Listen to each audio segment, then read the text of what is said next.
All right, my friends, thank you for joining us. I will now get into some basic analysis and basic history of the New World Order, of the Illuminati.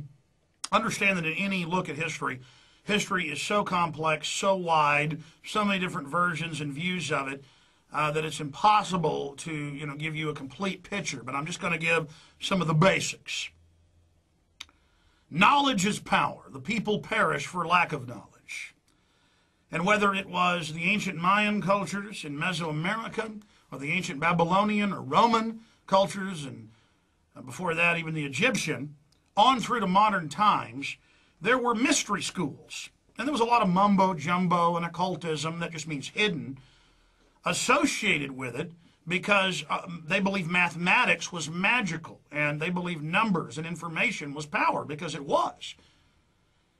And if you look at the technology of today, you show somebody that 100 years ago, they would think it was magic. The technology we have today is indistinguishable from magic. It is amazing. And so because knowledge is power, secret organizations of witch doctors, of shaman, a priest class, formed in every society separate from each other. This is the way humans interact and behave. The more things change, the more they stay the same. There's nothing new under the sun. Truth is stranger than fiction. All of that pertains to this. So using basically different tricks, they would manipulate the general public. They would be able to astrologically calculate mathematically when a solar or lunar eclipse was coming.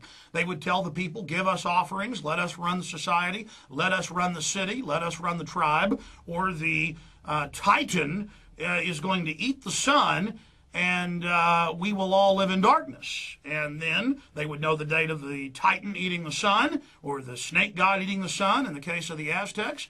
And the people would all be out there around the pyramid or around the temple.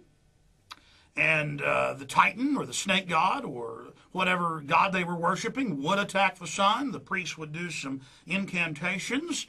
And the people would believe that the sun was regurgitated. It's the same in every society. So this is how the scam really began of the Illuminati, using mysticism, mumbo-jumbo, the whole knock-on-wood mentality on the public with superstition to control them. Meanwhile, they had real technologies of architecture, of agriculture, and Egypt really formed some of the first mystery schools. The West loves to only look at itself. China really predates that.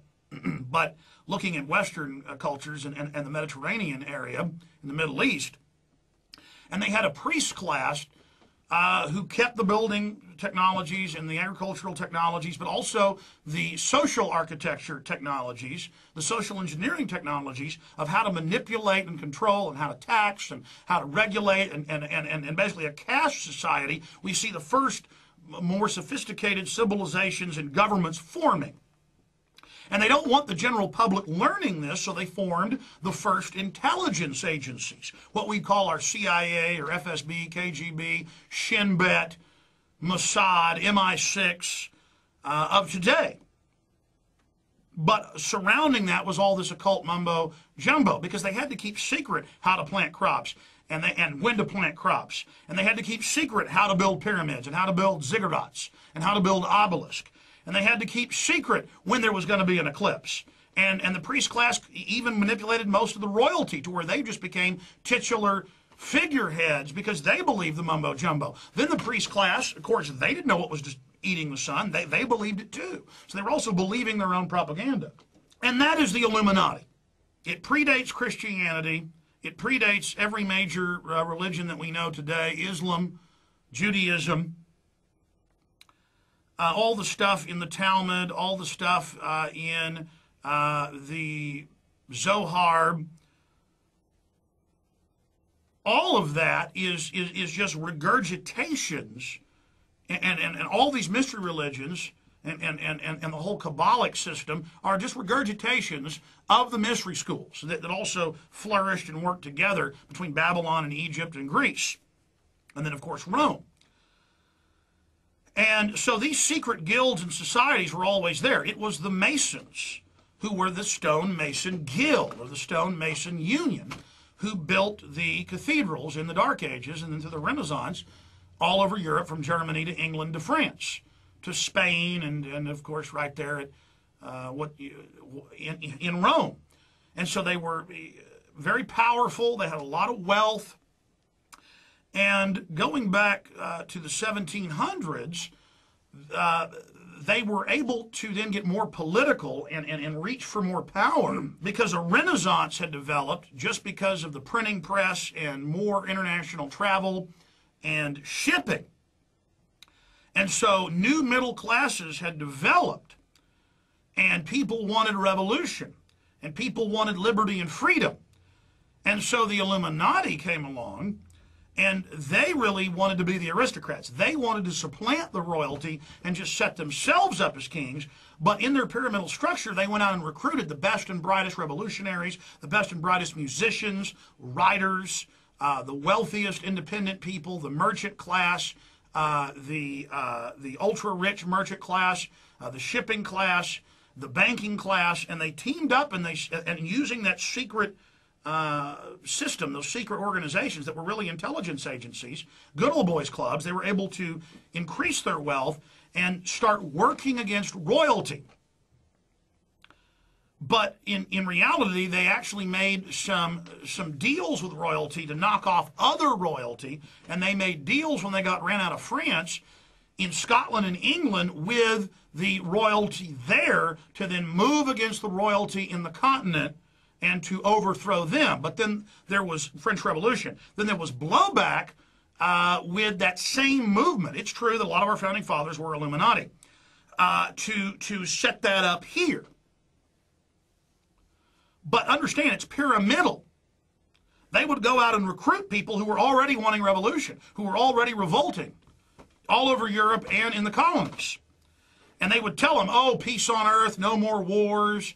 The industries and the mechanics and the builders will create a new society, no more war, freedom, liberty.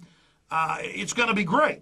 But in reality, meet the new boss, same as the old boss, they actually just wanted to set up a world dictatorship, a world empire that was so sadistic and so cold-blooded it would knock out all opposition totally and completely.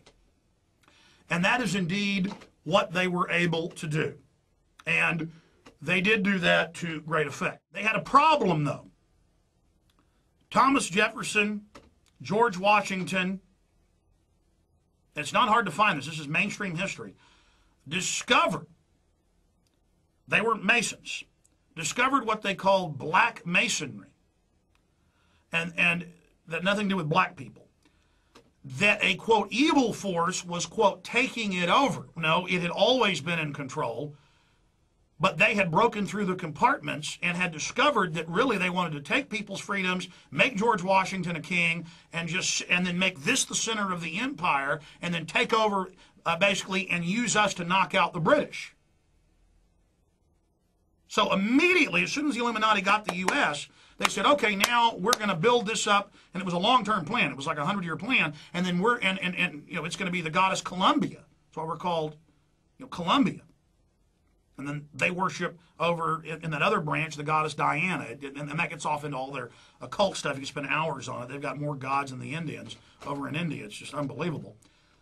And so all of that started unfolding, and George Washington wrote letters. He said, an evil group's taken over. I'm not going to be part of it. I'm not going to be king. I'm not going to be part of this whole order. An evil group out of France and Germany has taken our lodges over in Europe. They're now taking over here. He then discovered that Benjamin Franklin was a double agent with the British and working for the dark side. And so you have to understand, I mean, Davy Crockett, let's fast forward. Davy Crockett was a Mason. Sam Houston was a Mason. My family, the heirs, they raised Colonel Travis's son. It's even